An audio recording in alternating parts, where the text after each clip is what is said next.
Hola a todos, bienvenidos a una sesión más de nuestro curso sobre la filosofía de Kant aquí en el Pensamiento en Llamas. Y bueno, pues en esta ocasión vamos a analizar el famoso texto kantiano de la religión dentro de los límites de la mera razón.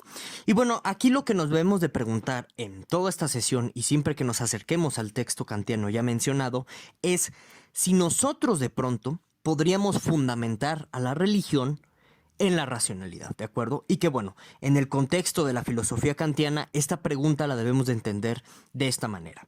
Si nosotros podríamos fundamentar la moralidad presente en la religión judio-cristiana en el imperativo categórico, ¿de acuerdo? Ya iremos explicando y explorando a gran profundidad todas las dimensiones y todas las implicaciones que tiene esta pregunta a lo largo de la sesión. Pero por el momento, pues sí sería bueno que ustedes se fueran quedando con esa pregunta en mente. Ya en anteriores sesiones de este curso exploramos y analizamos qué es esto del imperativo categórico y les recuerdo esta peculiar problemática que existe sobre si debemos de interpretar el imperativo categórico en un sentido individualista o bien si debemos interpretar el imperativo categórico en un sentido colectivista. Tenemos otras sesiones aquí en este curso en donde ya hablamos de eso a grandes rasgos y bueno, pues por fines prácticos de esta sesión y para no desviarnos demasiado de la temática presente, pues vamos a traer a colación esta pregunta interpretativa en torno al imperativo categórico una vez más, porque vamos a ver que al final del día la respuesta kantiana que va a dar en este texto Kant sobre la fundamentación de la religiosidad o de la moralidad del judio-cristianismo en torno al imperativo categórico nos va a dar una perspectiva de la religión en un sentido pragmatista. Es decir, al final del día, a lo que va a terminar apuntando Kant con este texto es, aún, ¿sabes qué? Conserva la moralidad de la religión y en este sentido conserva la religión simplemente porque es práctica en torno al perfeccionamiento moral. Sobre esta idea del perfeccionamiento moral nosotros ya hablamos en la sesión anterior cuando, bueno, pues analizamos el texto de antropología en sentido pragmático. Pero en grosso modo les recuerdo que según Kant, en torno a su visión de la historia, existe, por así decirlo, una paulatina evolución de las sociedades hacia un perfeccionamiento moral y en el que, bueno, pues siempre que va imperando el triunfo de la razón, por así decirlo, pues bueno, este perfeccionamiento moral es cada vez más elevado. Entonces, aquí lo que de entrada se puede ver entre paréntesis sobre lo que nos está diciendo Kant en este texto es que la religión, en un primer plano, si se ha de conservar es por cuestiones temporales, es por algo momentáneo, ya que, según su propia visión de la historia, va a llegar un punto en el que, bueno, pues ya ni siquiera sea necesaria la religiosidad, porque pues vamos a tener el reino de los fines, donde existe este legislador universal y donde, bueno, pues todos los seres humanos están rigiendo según su propia idea del estado cosmopolita, es decir, un estado internacional donde ya no existen naciones individuales y de esta manera pues es un estado laico, es decir, un estado sin religión, un estado donde está imperando la razón. Por consecuencia, pues se vuelve pues ya algo imprescindible por completo la cuestión religiosa, ¿de acuerdo? Entonces, esto es algo muy importante que deben de tener en cuenta todos ustedes, porque también va a responder esto a cuestiones contextuales muy importantes en torno a Kant, ¿de acuerdo? Que son importantes considerarlas brevemente antes de entrar como tal en lleno al análisis del texto, ¿de acuerdo? Entonces, miren, recordemos dos cosas fundamentales en torno a este texto kantiano. La primera, que yo ya les había mencionado desde hace varias sesiones, ya desde la primera sesión de este curso se los comentaba, durante muchos años Kant sufrió de censura. Ahora, ¿por qué sufrió de censura? Bueno, porque él era un ilustrado, públicamente hablando, y en este sentido, pues, por ejemplo, a pesar de que Federico el Grande, que es el rey de los estados prusianos en este momento, pues tuviera una actitud tolerante y por eso pues se puede definir a él como un déspota ilustrado. Bueno, a pesar de ello, pues muchas ideas eran bastante ácidas para ese momento, sobre todo ideas kantianas en torno al imperio de la razón, ¿de acuerdo? Es decir, a que la razón nos gobernara en todo aspecto ulterior de nuestras vidas, y en este sentido pudiéramos divorciarnos, por así decirlo, de la religión y en consecuencia, pues también de la monarquía prusiana, porque no perdamos de vista que las monarquías europeas se fundamentan en la palomita o en el visto bueno de la autoridad eclesiástica. Entonces, si tú tiras la autoridad eclesiástica, pues tiras a la monarquía en consecuencia. Claro que hay algunas excepciones, por ejemplo, pues la corona británica, ¿no? Ahí el rey o reina de Inglaterra son las autoridades eclesiásticas máximas, serían algo así como el papa de la religión protestante británica, y entonces ellos no tienen ese problema del visto bueno, pero en otros estados pontificios, sobre todo protestantes, sigue habiendo esta necesidad del visto bueno, ¿de acuerdo?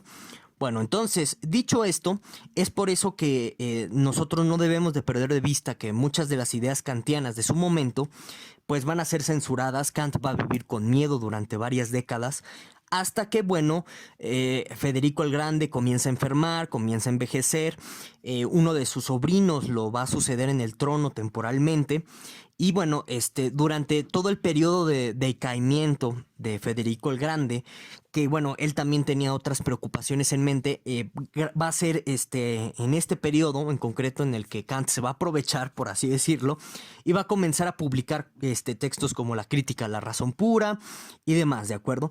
Entonces, este texto también está obedeciendo, por así decirlo, a una especie de... ¿cómo lo podríamos expresar de forma amable? Lo podríamos entender como una especie de defensa contextual con respecto a la gran censura que ha vivido durante varias décadas. Este texto hay que entenderlo como una especie de, ¿sabes qué? Mira, yo no soy un hereje radical que quiere tirar a la religión. Al contrario, dentro de mi sistema de esto que se conoce como la filosofía trascendental kantiana, yo considero la religión como algo útil o algo práctico, ¿de acuerdo? Entonces yo no soy un hereje.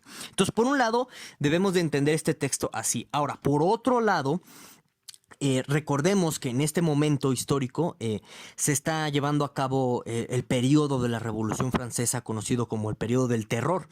Y es en este periodo histórico en concreto en el que, bueno, a martillazo limpio, los revolucionarios jacobinos, es decir, los izquierdistas de ese momento, están destrozando iglesias a martillo limpio, ¿no? Estatuas de santos, están saqueándolas, están, por así decirlo, tirando los altares de la religión, los altares de Dios, para poner a la razón y al pueblo ahí, ¿de acuerdo?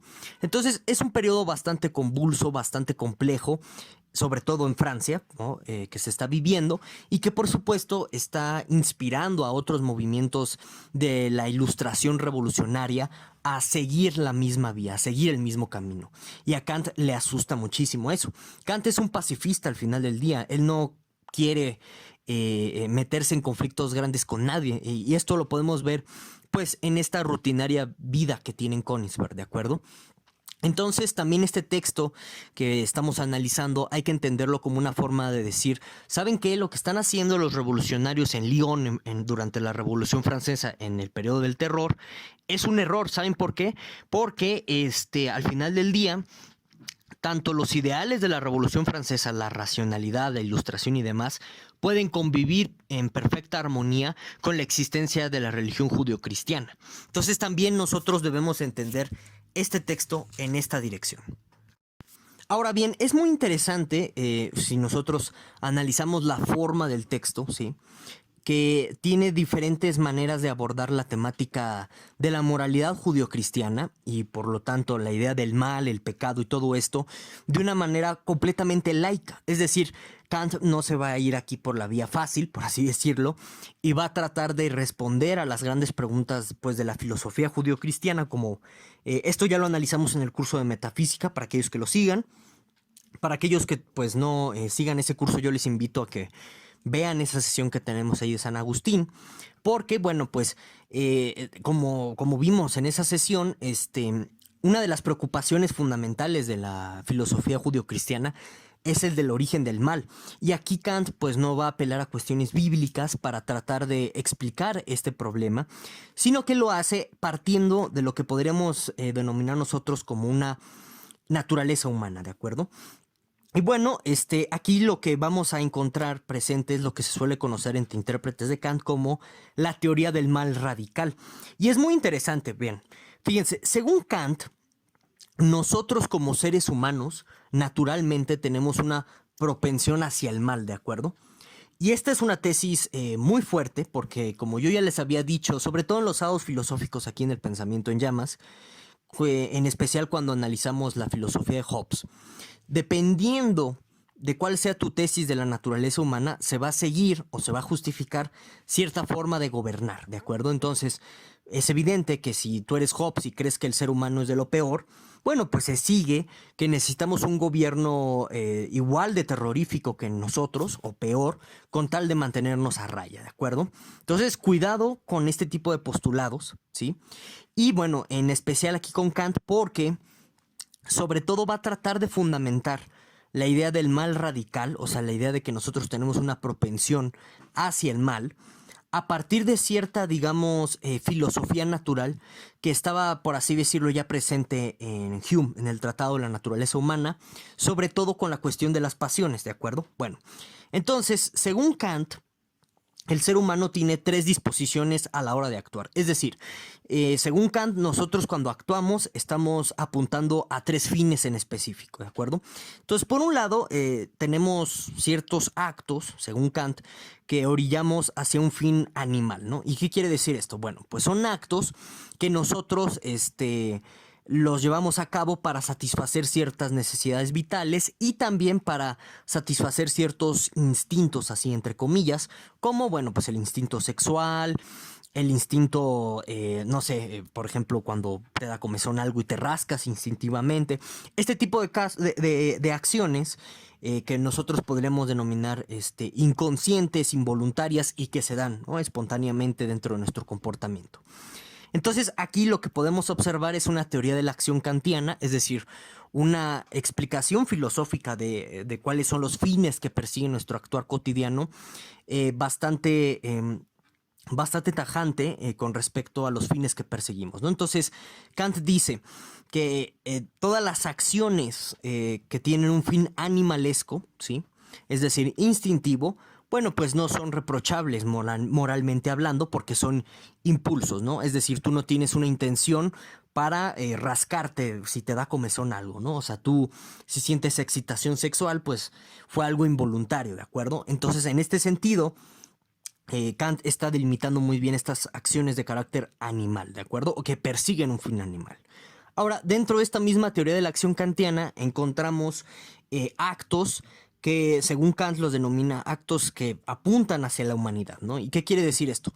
Son actos, según Kant, que están entremezclados. Por un lado, son actos que de pronto pueden ser interpretados como algo instintivo, pero que a su vez son actos que están pensando constantemente en el bien de la especie, o bien que están pensando en un tercero o en beneficio de la comunidad. Entonces, por ejemplo, esta idea, por ejemplo, del instinto sexual como algo, una acción animal, pues deja entrever Kant que la puedes interpretar como sí, ¿sabes qué? Pues es una acción que apunta hacia un fin animal, pero también hacia un fin de la humanidad, porque así se reproduce la especie. Esta es una idea que, por ejemplo, ya está presente en la metafísica del amor de Schopenhauer. Bueno, entonces, también tenemos ciertos actos, pues, de altruismo, de ayuda al prójimo, etcétera. Y entonces esas acciones también están apuntando a terceros, están apuntando a toda la especie, según Kant, ¿de acuerdo? Pero, dice Kant, tenemos también una serie de actos, una tercera categoría de actos bastante peculiares que están apuntados hacia la personalidad. ¿Qué quiere decir con esto Kant? Bueno, pues que son actos que tienen un fin profundamente egoísta, en el que, bueno, pues nosotros buscamos satisfacer nuestros intereses de manera consciente, ¿de acuerdo? Esto es un matiz muy importante, ojo, aquí hay conciencia de que estamos satisfaciendo nuestros intereses a costa de los demás, y en este sentido es lo que nosotros denominaríamos dentro de la moralidad judio-cristiana como el mal, ¿de acuerdo? Entonces, si ustedes se dan cuenta, Kant hace este análisis a partir de esta teoría de la acción para definir el mal judio-cristiano a partir de una cuestión naturalista filosófica, De tal suerte que, y yo creo que tiene razón aquí Kant, para el judio-cristianismo el mal sería al final del día actuar egoístamente, ¿de acuerdo? Y entonces, cuando dice Kant que nosotros como seres humanos tenemos una propensión al mal, a actuar mal, bueno, eso quiere decir que nuestros actos están orientados o dirigidos a, bueno, pues que sean actos egoístas, ¿de acuerdo? Ok, entonces, Kant, a partir de llegar a este punto, va a subdividir los actos egoístas o los actos que tienen un fin a la personalidad, ¿de acuerdo? Entonces, hay actos egoístas frágiles. ¿Qué quiere decir esto, Kant? Bueno, pues son actos que tú cometes porque no tienes una voluntad lo suficientemente fuerte para decir no. Entonces, supongamos, ¿no? Pues tú ves el pastel y sabes que pues es gula el que te lo comas porque ni siquiera tienes hambre, solamente fue un antojo visceral, por así decirle. Y bueno, ves el pastel y por tu fragilidad, por tu falta de voluntad, cometes esa acción, ¿no? Y entonces es un acto profundamente egoísta porque a lo mejor ese pastel hubiera podido satisfacer el hambre de alguien que sí realmente tiene hambre, qué sé yo, ¿no? Entonces, esos son actos egoístas debido a la fragilidad, así los clasifica Kant. Luego tienes actos egoístas que tienen que ver con algo que denomina Kant como la impureza. ¿A qué se está refiriendo Kant con esto? Bueno, pues son actos que tú estás haciendo por una cuestión de falta de honestidad, de que quieres tratar de engañar a los demás. Entonces aquí, por ejemplo, encontrarías a la mentira, al embuste, etcétera, ¿de acuerdo? Y por último, pues tenemos los actos de la malignidad, actos que están orientados con la plena conciencia del mal, que tu fin es hacerle mal al prójimo, hacerlo sufrir, etcétera. Entonces, por ejemplo, pues en este caso tendríamos evidentemente las riñas, las calumnias y demás, ¿de acuerdo? Y si ustedes se dan cuenta dentro de esta clasificación que realiza Kant, pues así Kant mete en automático todo lo que se conoce como los 7 pecados capitales, ¿no? Bueno. Ahora bien, para Kant, a pesar de que nosotros tenemos esta propensión hacia el mal, él ve que la única manera en que nosotros como seres humanos nos podamos hacer buenos y que dirijamos nuestra vida por el recto camino es introyectando, es decir, interiorizando la ley moral a partir del juicio racional. ¿Qué quiere decir esto? Que la única manera en que nosotros podamos hacernos buenos es que de forma autónoma, de forma voluntaria, nosotros decidamos seguir el imperativo categórico. Que bueno, para aquellos que no sepan qué es esto del imperativo categórico, ya lo hemos analizado en otras sesiones aquí. El imperativo categórico aquí presente significa, es la idea de que no universalices, de que no hagas aquello que no te gustaría que te hicieran a ti, ¿de acuerdo? Esa es una forma clásica de parafrasear el imperativo categórico y bueno, me parece adecuado para los fines expositivos que aquí perseguimos. En fin, entonces dice Kant que la única manera en que nosotros podamos seguir el recto camino y no caigamos en el pecado, porque aquí, como paréntesis, hay muchas discusiones interpretativas sobre qué está entendiendo Kant en concreto por pecado aquí en este texto. Pero debido, vamos a decirlo así, a lo que acabamos de ver sobre su teoría de la acción para definir qué es la maldad, bueno, pues es claro que el pecado va a ser algo como una propensión natural que nosotros tenemos.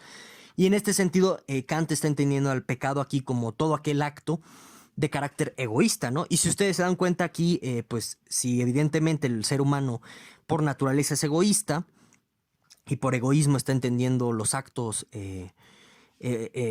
más bien si por pecado está entendiendo los actos que son egoístas, bueno, entonces aquí se recupera, como pueden darse cuenta ustedes, la idea del pecado original, ¿no? Bueno, entonces, la única manera de regresar al recto camino en el sentido de este perfeccionamiento moral teleológico que ya vimos en la sesión anterior, sería atenernos y obedecer al imperativo categórico.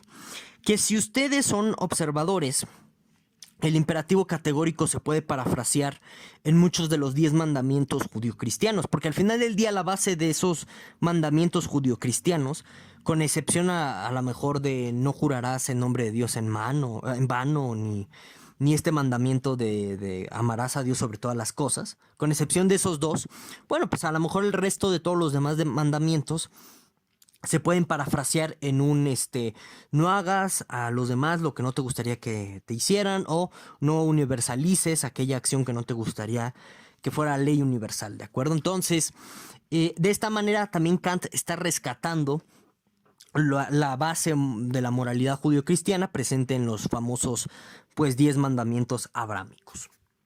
Ahora, aquí, curiosamente, también en el texto, podemos encontrar cómo Kant rescata de una cierta manera, pues vamos a llamarla así, creativa, la figura de Cristo o la figura de Jesús.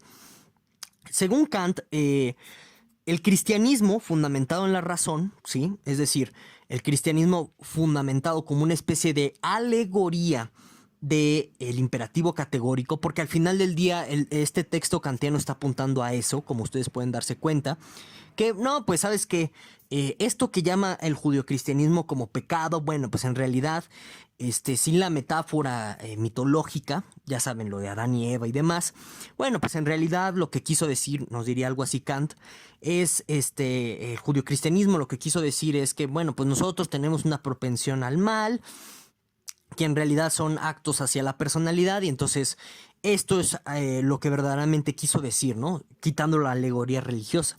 Y bueno, con respecto a Jesús, lo que dice Kant es que, bueno, quitando todas las alegorías judio-cristianas, nos queda otra vez el fundamento de la moral en el imperativo categórico, y en este sentido Jesús o Cristo se vuelve el ejemplo máxime de la ley moral, es decir, es el ejemplo del imperativo categórico, es un ejemplo a seguir por parte de todos los judio-cristianos. Y entonces la idea, dice Kant, en torno a Jesús es inspirarnos a que nosotros pues guiemos nuestra vida según el imperativo categórico.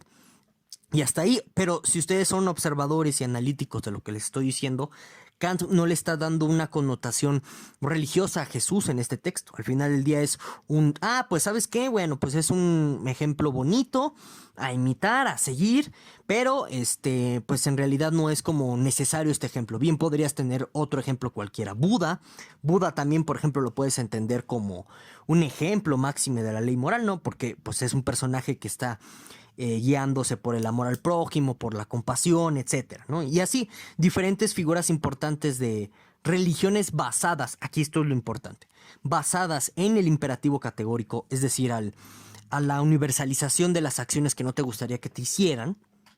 Pues bueno, pues todas esas figuras de estas religiones que parten del imperativo categórico, pues también podrían ser considerados como ejemplos máximes de la ley moral. En el texto kantiano no hay nada que te excluya a interpretarlo de esta forma, ¿de acuerdo?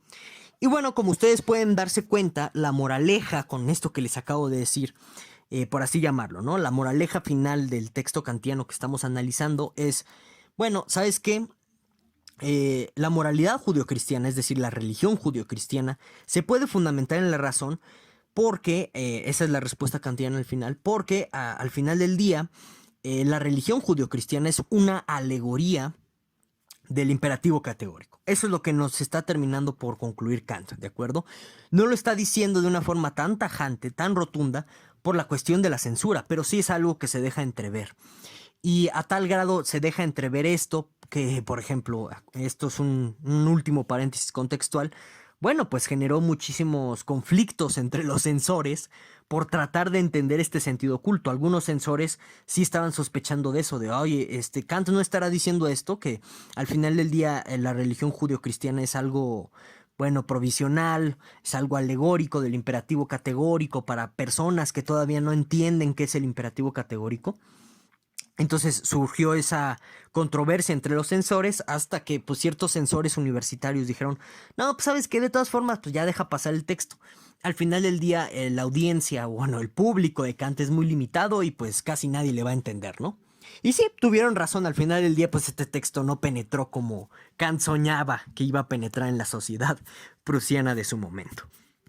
Y bueno, sin más, como siempre me gusta hacer en todas estas sesiones, les dejo aquí en pantalla dos recomendaciones bibliográficas, bueno, para todos aquellos que quieran seguir explorando este tema y puedan tener pues una opinión más argumentada, más elaborada sobre el mismo asunto. Y ya, sin más, pues yo me despido, muchísimas gracias por escuchar y por ver, no olvides dejarme aquí abajo en la caja de los comentarios todas tus dudas, quejas, objeciones y demás. Y bueno, pues nos vemos hasta la próxima.